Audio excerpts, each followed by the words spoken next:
Now, it's my great privilege to introduce one of the men that I admire tremendously. And to be able to stand here beside Congressman Pence is just a great honor. Now, I don't know if you realize, but we just found out recently that President Barack Obama is going to be leaving right after Election Day to go to India. And I'm not sure exactly why he chose the day after Election Day, but I have a suspicion that he's very concerned about races coming to Washington, D.C. Well, he's got his, I guess, 40-some planes. He's even taking his teleprompter that has Parliament in India for the first time ever. But I can tell you, the man that I'm about to introduce needs no teleprompter because he speaks from his heart, and he speaks with conviction. And when you speak with conviction in from your heart, you don't need a teleprompter. You got it. And I can tell you right now, this is a man who's going to lead the Republican Party, and he's going to stand for principles, he's going to stand with the American people, and we're going to start turning this country around. My great friend, a great Congressman, Mike Pence.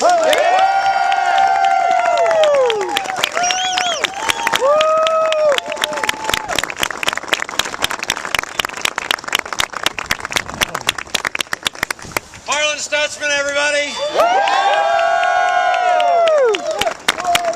Marlin! Marlin! Marlin! Marlin! Marlin! I want to thank Ken Freeze, Allen County Sheriff, this exciting candidate, Mike Overfeld, who is going to Indianapolis to be a part of the best state legislature in America.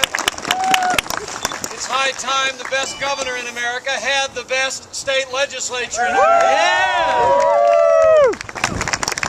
I want to thank my colleagues, David Yard, Bob Morris, in the General Assembly. I want to thank Bill Davis for being here, for Senator Dennis Cruz.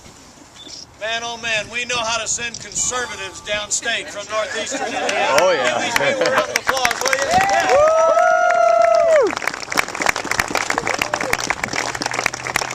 And what can you say about Richard Murdoch?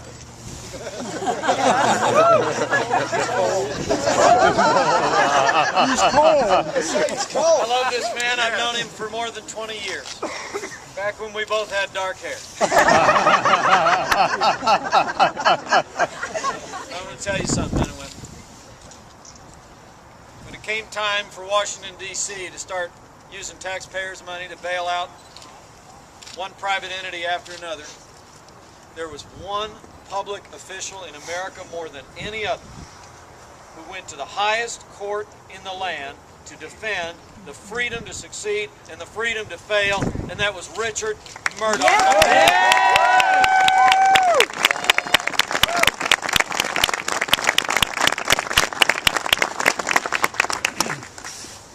I'm going to be brief because I'm freezing.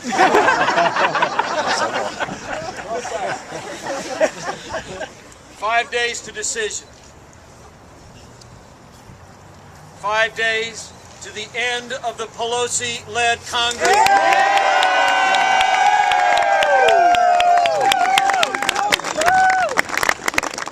5 days to ending the era of borrowing and spending and bailouts and takeovers, and 5 days until Marlin Stutzman takes his place.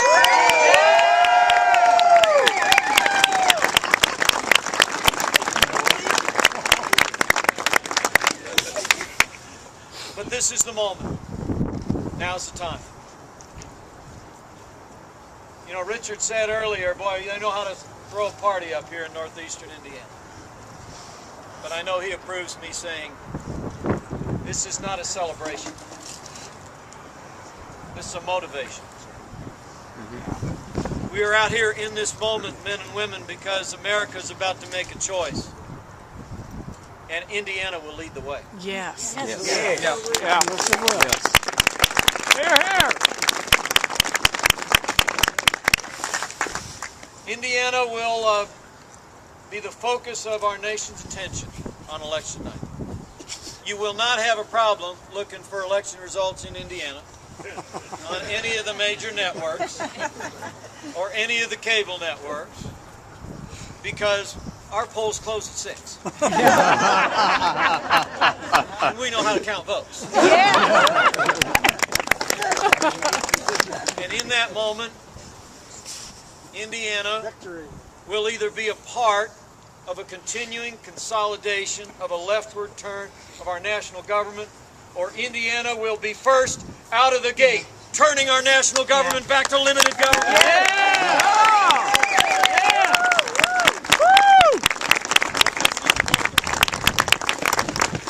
Now's the time.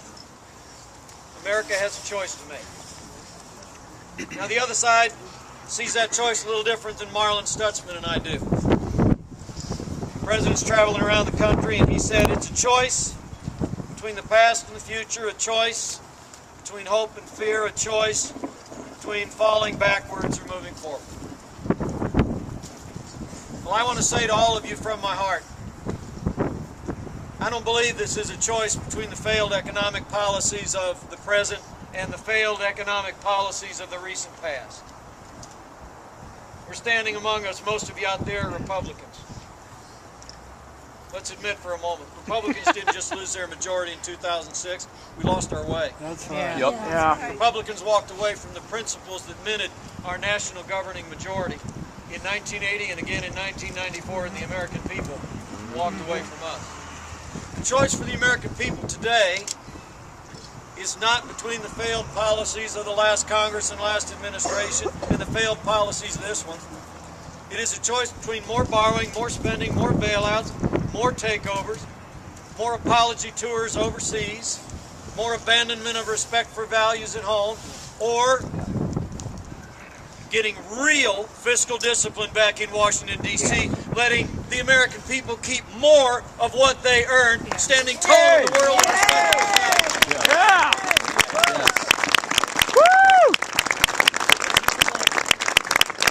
Now's the time. And on behalf of all these great candidates and this wonderful family, I got 3 requests. Number 1, take the senator's advice. Don't just pledge to vote. Vote today. You know, I'm south of Highway 40. We're pretty traditional down that way, aren't we, Richard? I'm going to be at the Willard Fire Station on Tuesday. I'm standing in line with my neighbors. That's what I do. But you can vote today.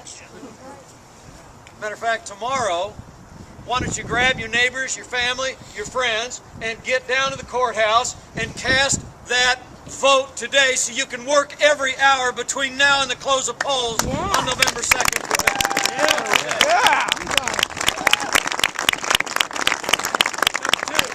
I want you to walk into this great victory center and I want you to clean them out.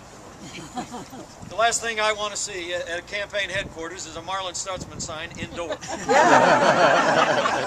I want to see stickers everywhere the law allows. Men and women, we've got work to do. I know that some networks on the left say that Republicans are just going to win a couple of seats on Election Day. And some networks on the right are saying that Republicans are going to win 435 seats.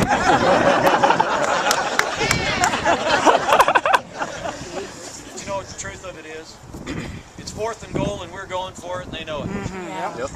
You've seen a battle here on the airwaves of Fort Wayne and on the streets of Fort Wayne. That's right.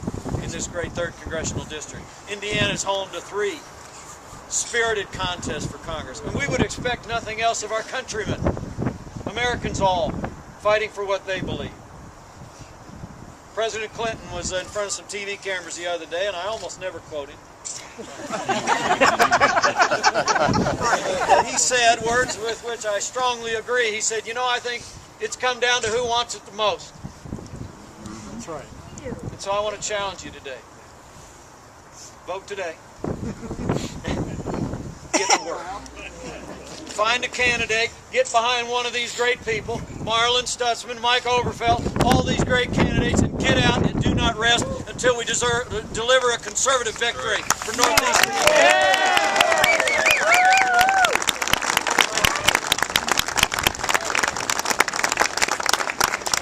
As you vote,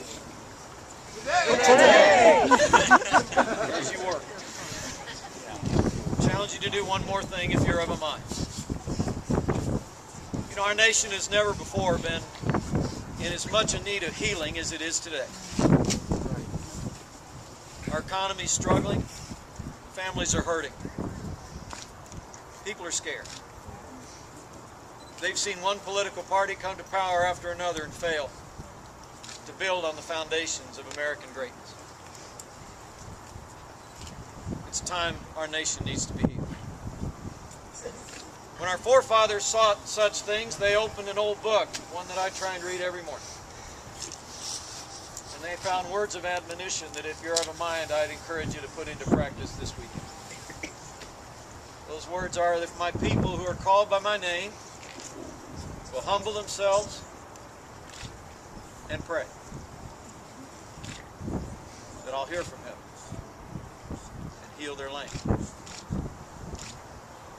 Men and women, as we get out the vote, as we get out the message, as we stand with this wonderful Stutzman family, with these wonderful and courageous leaders, let us not fail to seek to prevail on Him who set this miracle of freedom on these wilderness shores more than 2 centuries ago.